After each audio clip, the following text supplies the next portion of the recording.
Hello everyone, welcome back to another lesson. Recently, I'm happy to see many students who have signed up for my music theory lessons, and I'm glad that my YouTube channel is growing also. Today, I'd like to talk about a piano piece that looks very difficult, and this is voted one of the hardest piano composition, which is question 2 in grade 8 music theory exam. According to our students, this is voted one of the hardest. Okay? Students get stuck right from the beginning and don't know where to start, and it gives you lots of accidentals and look confusing, and it is hard to identify where are the sections for modulations. I like to work on this piece today, and also because the student will look surprised when I give analysis that solve the puzzle, and eventually it can actually be very, very easy, and many things are repeating, and it doesn't have any complicated harmony or chords and so on. Okay, so you'll be very surprised towards the end of the lesson and realize actually it's quite easy. So I like to work on the music like this. Now I'm going to share the secret now. Without further ado, let's start the lesson now. Thank you for watching. Thank you. Welcome back to another video. By looking at this opening two sharps, you can see that this is actually in D major. Why do I say this is in D major? Because this is the opening chord is a D, F, A. And this is chord 1, D, F, A. And then the next one, if you name the note, you can see that this is E, G, and D. So E to G sharp and D. So the B is actually missing. B is here. E, G, B, D. So this is a chord 2, 7. And this chord 2 is actually an octave chord. In D major, usually the G will not have sharp. But because the composer want to alter this chord, so 2, usually it can be altered to chord 2 with a sharpened 3. So that explains why the G have a sharp. Okay, so if you are interested, you can go and Google about altered chord. Okay, so this is called a supertonic chromatic chord, where the chord 2, minor chord 2, can become major chord 2. Okay, this is quite frequently used by classical composer. Okay, we call it supertonic chromatic chord. So actually, this G sharp doesn't indicate modulation.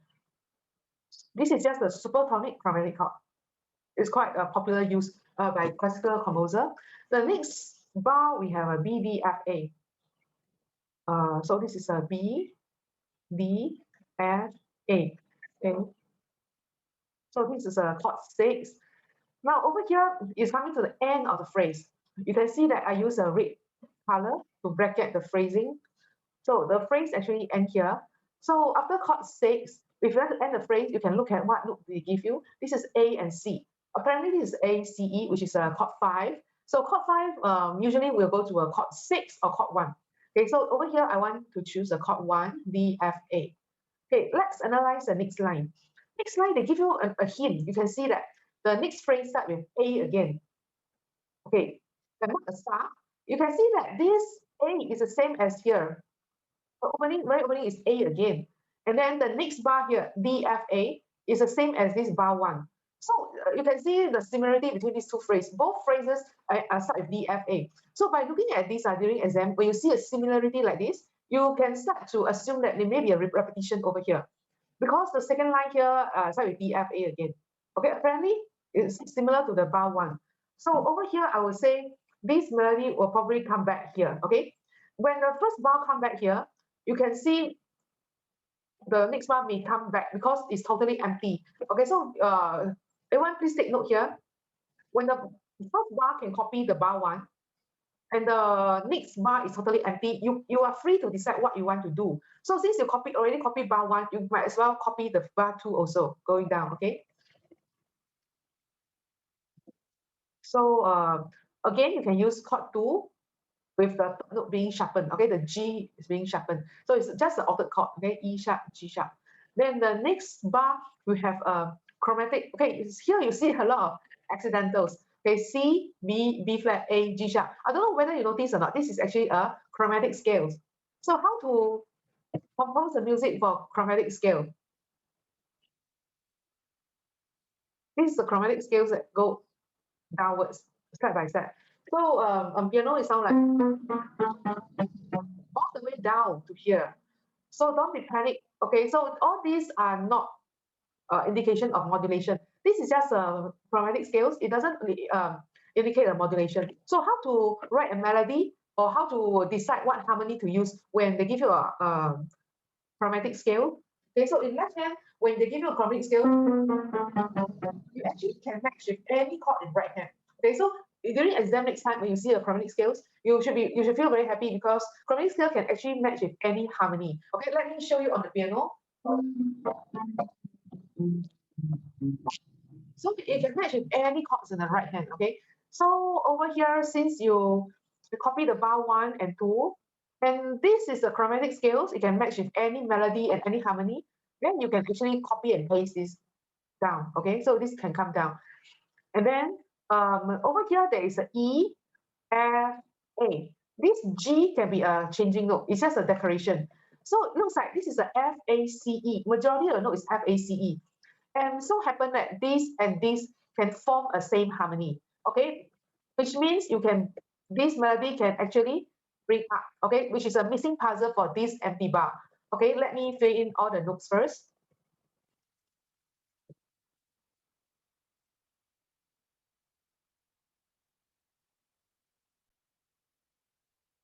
So now I have already copied the melody. You can see that bar 1, bar 2, bar 3, the first and second line are actually the same. Later I will demonstrate on the piano and you can see that they can match very well with the left hand harmony. Now let's look at the last bar here. Since we copy the first 3 bars, the last bar, there's nothing for you to copy. So I think we don't write anything first. We may want to look further to see whether the second half of the music, if there's anything to bring up over here as a missing puzzle. For third line, you see some accidentals here, the F natural. Okay, let's find out whether is that a modulation. So this phrase starts as an upbeat again, okay, because the opening of the music also starts with an upbeat. So when the first phrase have an upbeat, the rest of the phrase will also always have an upbeat also. So here we have an upbeat again. Now, since this is A, it's the opening of another phrase. So I will say, probably I will use 1. We try to use 1 again, D major, which is D, F, A, and it consists of note A.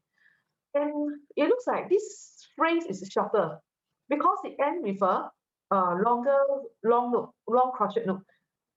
And also you can see that this phrase is is cut at the middle of the music, and it has a longer value, and it ends with ACE. They give you a very clear chord of chord 5 of D major. So apparently, when any phrase that ends with chord 5, the dominant chord, it will be a imperfect cadence. Okay, so imperfect cadence represent a comma when you write article, right? So since this is chord 5, looks like this is still in D major, okay, because it gives you a imperfect cadence. They already give you imperfect cadence. So what is the F natural doing here? So now let's find out what is interval between D and F. So between D and F, there is a minor third. And minor third can, when you build a chord, it can be major chord, minor chord, or diminished chord.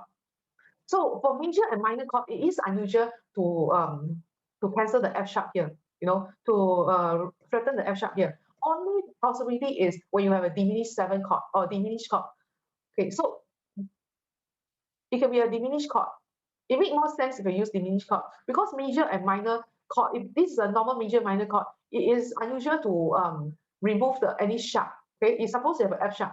So since this is unusual one, so I will use it as a diminished chord. So for diminished chord, we can use, there are 2 possibilities.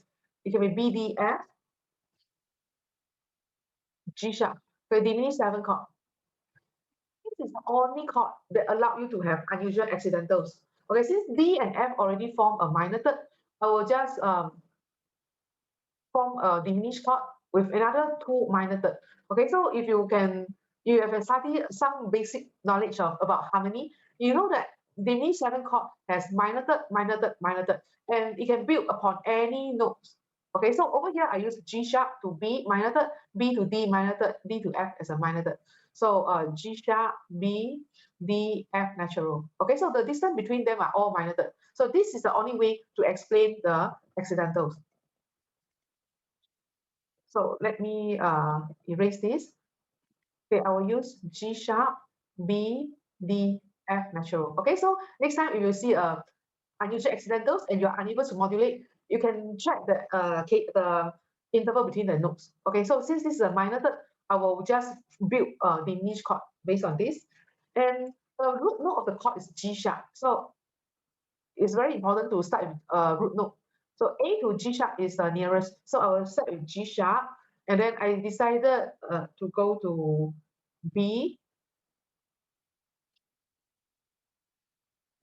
So between G sharp and B, okay, both are chord notes. So when you compose your own melody, G sharp, you need to choose two note from the chords. So G sharp to B is third. So I will add a passing note in between them to smoothen up the melody. And then here after B, the nearest note in this chord is A. So I'll go to A, which is a dominant note. Okay, so it will always be nice if you always end your phrase with dominant note, if this is a imperfect cadence. So over here, since this is a D, F, A, so I will choose D and F because these two are missing note.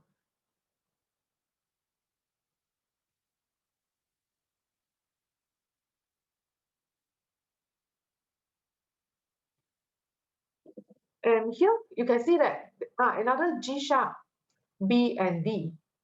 Another looks like this is another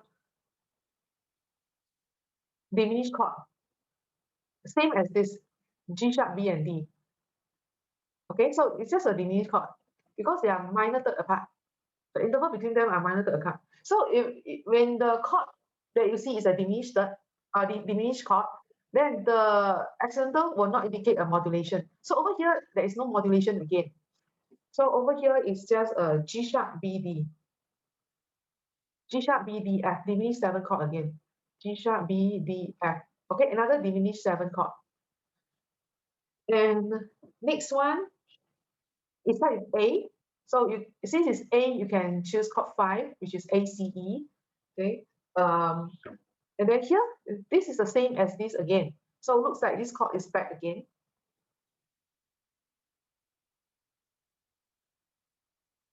G sharp, diminished 7.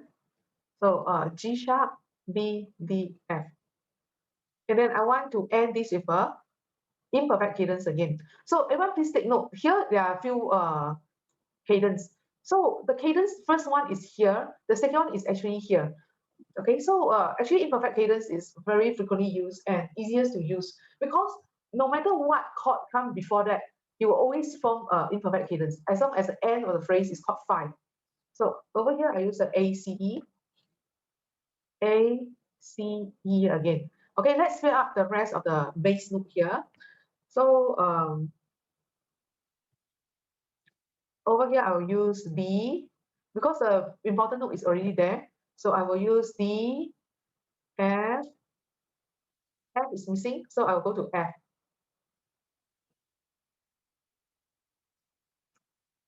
And the A, the important note, the root note is already there. So over here, I will choose E and C.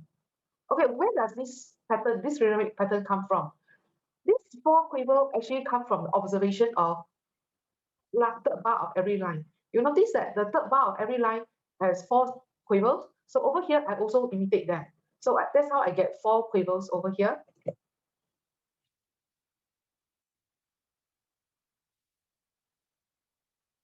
Okay, so after that, I choose C. You can choose any note from the chords and A. So between C and A, I add B to close the gap. Okay, so this is how you construct the rhythm.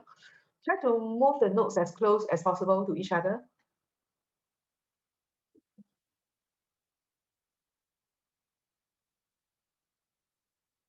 And here is a G sharp B D F. So you can choose G sharp or B, anything. Just now I choose C and A, which is third apart. When you compose melody, you can choose either the 2 notes that are third apart, or we can repeat B and B. Okay, so you can repeat B and B. B and B, and then the G sharp is missing. Okay, so the G sharp must appear somewhere within this beat. Okay, so the G sharp you can put behind, or if you don't want, you want the G sharp to appear right from beginning, also can, because this is pretty close to the G sharp. So I can put the G sharp here. So between G sharp and B, I can insert an A. G sharp A, B, B, I repeat B, okay, G, skip to B, and then I repeat B. So you can see that majority of the notes are from chord, from the harmony. By doing this, the right hand melody will be able to match well with the left hand note. So the last note I go to A because that is the nearest.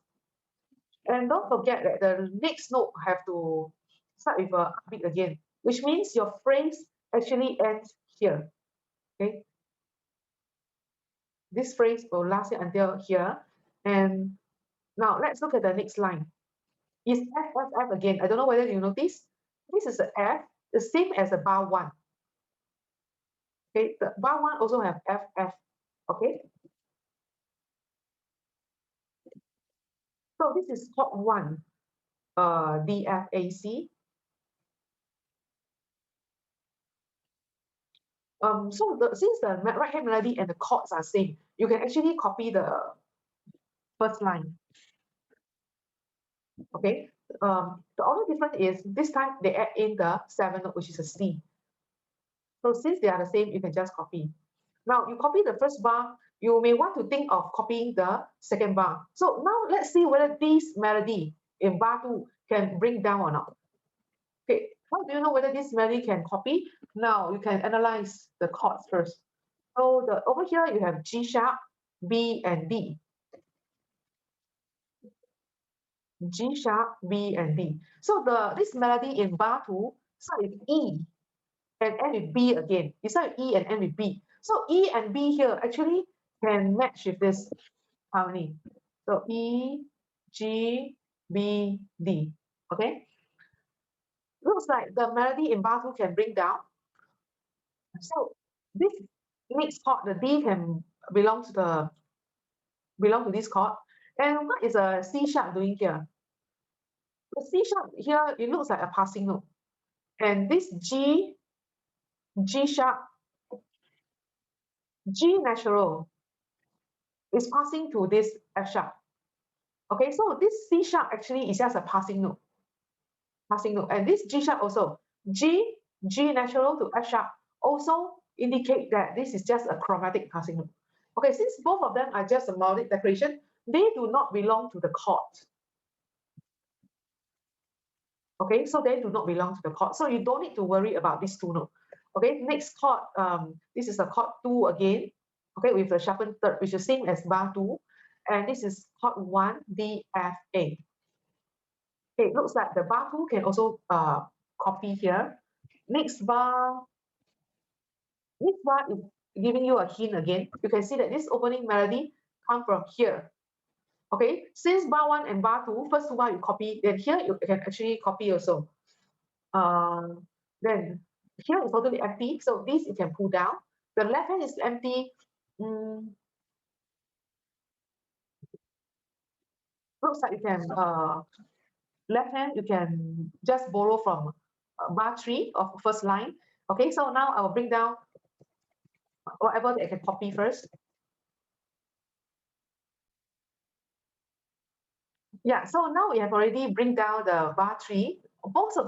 It looks like most of the notes are already done. Most of the bar already filled up with notes. Only left with the last bar in the first line and second line. Just now we were wondering where can we copy the melody for this missing puzzle here, okay? This missing part here. Looks like the last line, you can see that it ends with leading of the D major and tonic. Okay, this indicates the end of the music of the phrase.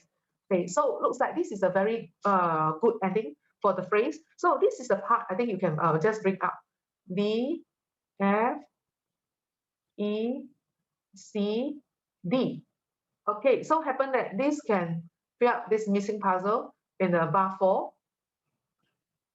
And this D, F, E, C, D can match with this chromatic scales also. And just now I say that when Levin is playing chromatic scale, you can match with any melody or any harmony. So this one, I can just bring it down. Okay, later I will demonstrate on the piano, then you understand better. Okay, so this end here. How about the left hand accompaniment here? This D and F looks like a DFA.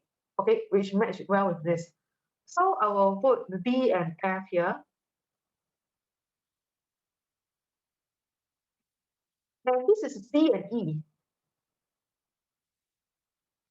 It looks like this is a ACE, chord 5. 5 ACE. Okay, so I will put the A and E here, ACE. Or you want to use a full chord, okay? And B and F. Okay, so D, you can go back to chord 1. Okay, so this one end in 5-1. We said 1-5-1. Actually, there is a better option. So everyone, please take note over here. When you have 1-5-1 at the end of the phrase, the better option is to do 1-C-5-1 because 1-C is a very good approach chord to approach the cadence at the end of music. So, and also another thing you need to take note is 1-C and 5 always share the same bass note. So this is A, this is C and E. The note at the bass will be, must be a minimum because 1-C-5 always share the same bass note. So actually you don't need to write the A 2 times. So C and E.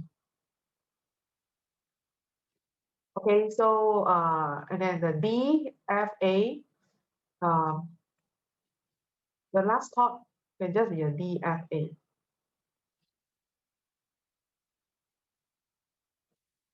Okay, so you put a rest because this only lasts for 2 counts. Okay, the last bar you can also do the same thing. This whole thing can actually copy and paste and bring down. So now you can see that the last part has been done. Okay, it's actually the same as the first line. Okay, so this is how we compose, complete this piano piece. And you notice that the first, after I analyze the view, you notice that the first, second, and last line, actually they have same harmony and same melody. They can have same melody, and it match just well with the left hand. Only the third line you need to compose by yourself. So it's pretty simple, isn't it simple? Now I will demonstrate very slowly on the piano and explain at the same time. I hope you don't mind because the recording of this piano, the device for piano recording is not so good, but it still sounds very clear to explain how it sounds like. Okay, so let's listen to this.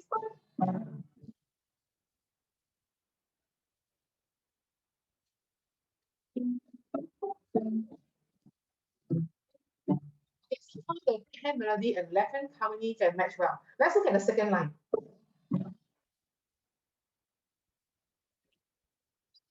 Bar 1 and 2.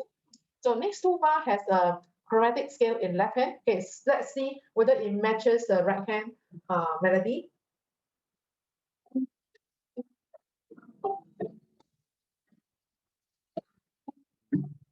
So it sounds good. Okay, so like what I say, this match any melody and harmony. Okay, so I play one more time for this third bar of second line. Left hand is a chromatic scale.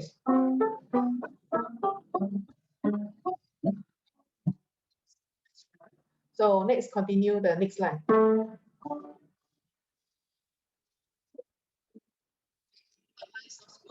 Then continue.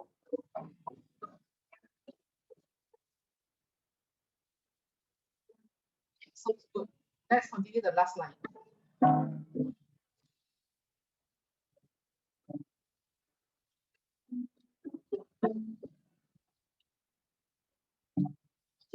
Sounds good. The right and left hand can match well with each other. So this is a secret to compose this piece. You need to find out the harmony and then compose. For those parts that cannot copy, you need to choose the notes that belong to the chords and add in the passing note. Okay, so as long as the notes in the right hand that you choose can be found in the harmony, you should be able to match well with the left hand's chords. Okay, I hope you like this lesson. If you like this lesson, please click like and continue to subscribe to my channel. In future, we're going to have many more interesting lessons to share.